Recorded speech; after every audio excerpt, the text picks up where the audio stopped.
Salut, c'est Hugo, j'espère que vous allez bien. Un reconfinement en Chine, Emmanuel Macron accusé de mensonges, des perturbations à l'Assemblée ou encore la consommation de drogue chez les jeunes. On est parti pour un nouveau résumé de l'actualité du jour. Et on commence avec un sujet qui fait polémique en France. Hier soir sur BFM TV, Emmanuel Macron a affirmé qu'il n'y a jamais eu de rupture de stock de masques pendant la crise sanitaire. D'après lui, il y a eu, je cite, une doctrine restrictive, ce qui veut dire en gros que l'État a fait en sorte de restreindre l'accès aux masques pour éviter une rupture de stock. Bref, selon lui, la France n'aurait donc jamais manqué de masques. Mais logiquement, vous vous en doutez, cette affirmation a choqué certains et le président de la République est accusé de mentir. Pourquoi est-il accusé de mensonge? Eh bien déjà parce que le ministre de la Santé lui-même, Olivier Véran, avait avoué en mars que la France n'avait aucun stock stratégique de masques FFP2 au début de l'épidémie. Par ailleurs, de nombreux témoignages et études sont venus confirmer ce manque de masques et à titre d'exemple, une étude d'un syndicat hospitalier datant du 21 avril affirmait que 20% des médecins hospitaliers manquaient de masques FFP2 par exemple. Bref, la déclaration du président de la République est très loin de faire l'unanimité et de son côté, le gouvernement n'a pas encore réagi à la déclaration du président. Puisqu'on est sur la politique, l'autre information très importante que je voulais évoquer rapidement aujourd'hui, c'est le groupe La République En Marche, autrement dit le parti d'Emmanuel Macron,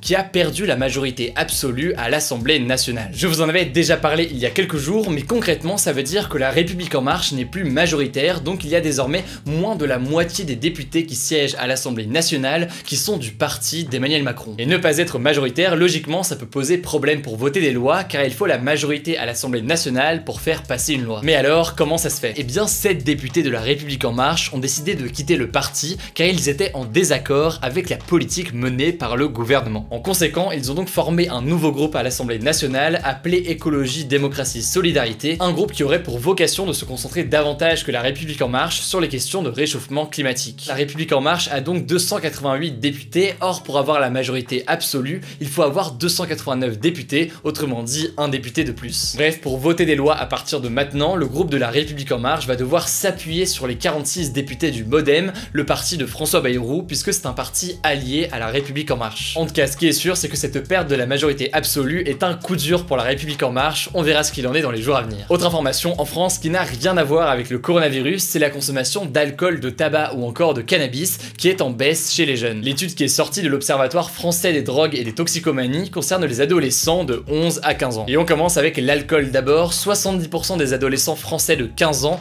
déclarent avoir déjà bu de l'alcool contre 79% en 2014. C'est une baisse donc, mais cela dit, environ un tiers des collégiens disent avoir déjà goûté de l'alcool avant leur entrée en 6ème, et ça c'est un record en Europe. Concernant la consommation de cigarettes, elle est elle aussi en baisse. Environ 30% des adolescents français disent avoir déjà essayé d'ici la fin du collège contre 50% en 2014. Enfin, pour ce qui est du cannabis, environ un jeune sur 6 déclare avoir déjà essayé avant ses 15 ans, soit une baisse là encore par rapport à 2014. Alors comment expliquer ces baisses ces dernières années? Il y a plusieurs raisons potentielles. Peut-être première raison, éventuellement la prévention faite au collège qui commence à porter ses fruits, et puis deuxième raison potentielle, le prix notamment des cigarettes qui a augmenté ces dernières années et qui donc pourrait être plus difficile à acheter pour les personnes plus jeunes. En tout cas, si jamais vous voulez les détails de cette étude, eh bien je vous mets un lien directement en description. Dernière information rapidement, puisque ceux qui sont concernés sont déjà au courant, les premières admissions de Parcoursup sont tombées aujourd'hui à 17h. Maintenant, les jeunes concernés doivent répondre aux propositions d'admission faites par la plateforme pour l'enseignement supérieur suite aux vœux qu'ils ont remplis au mois de mars. Maintenant, ils ont donc 3 choix pour répondre à ces propositions: un oui définitif, un non définitif ou encore un oui mais. Du coup, bon courage à toutes les personnes concernées. Je sais que c'est pas une période qui est évidente, du coup bon courage à vous et j'espère que ça va bien se passer. Au passage, le bilan du jour en France apparaît actuellement à l'écran et comme d'habitude, vous pouvez faire pause si jamais c'est un élément qui vous intéresse. Comme chaque jour, on fait un point à l'étranger et on commence avec les États-Unis. Alors que le pays a franchi hier la barre des 90 000 morts liés au coronavirus,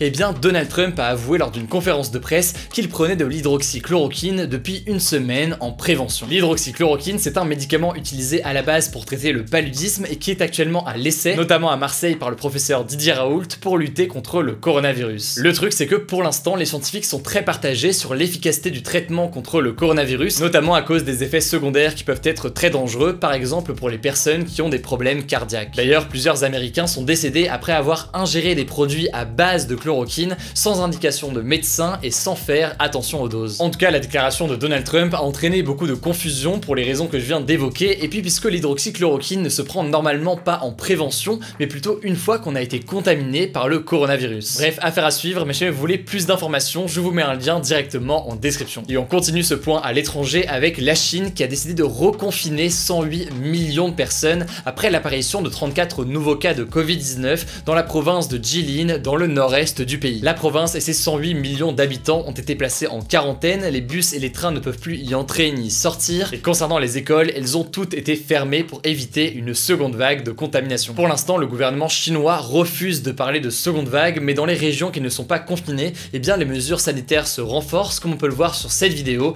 avec un enfant qui rentre en classe dans une école en Chine. Comme chaque jour, vous le savez, on termine avec une note positive, et aujourd'hui, elle se passe en France. Je vous en avais déjà parlé dans une vidéo précédente et aussi dans une interview sur Instagram, la SPA avait lancé en avril l'opération Adoption Solidaire qui permet d'adopter un animal pendant le confinement et d'aider ainsi les refuges qui commençaient à être saturés. En l'occurrence, aujourd'hui, le bilan de l'opération est plus que positif puisque grâce à cette initiative, près de 1000 animaux ont été adoptés en France durant cette période et malgré le confinement. Pour rappel, si un animal n'a pas de refuge, il peut être euthanasié et donc c'est une initiative assez urgente à mettre en place. En tout cas, vous pouvez évidemment encore adopter un animal si vous le souhaitez. Je vous mets le lien du site de la SPA directement en description. Hier, je vous ai demandé si vous comptiez partir en vacances cet été. Vous avez été plus de 46 000 à répondre, 44% à vouloir partir en vacances en France, mais aussi une bonne partie à ne pas partir, soit par mesure de sécurité, soit par manque de moyens. Le débat du jour, c'est donc le suivant. Êtes-vous d'accord avec les propos d'Emmanuel Macron quand il affirme que la France n'a pas été en rupture de stock de masques? Pour participer au débat, comme d'habitude, ça ne change pas. Une petite fiche apparaît en haut à droite avec laquelle vous pouvez voter directement au sondage, et puis évidemment, vous pouvez aussi argumenter directement dans les commentaires. Écoutez, je crois que j'ai tout dit, pensez à vous abonner évidemment si ce n'est pas encore le cas, prenez soin de vous et de vos proches, et on se dit à demain pour un nouveau point quotidien sur l'actualité.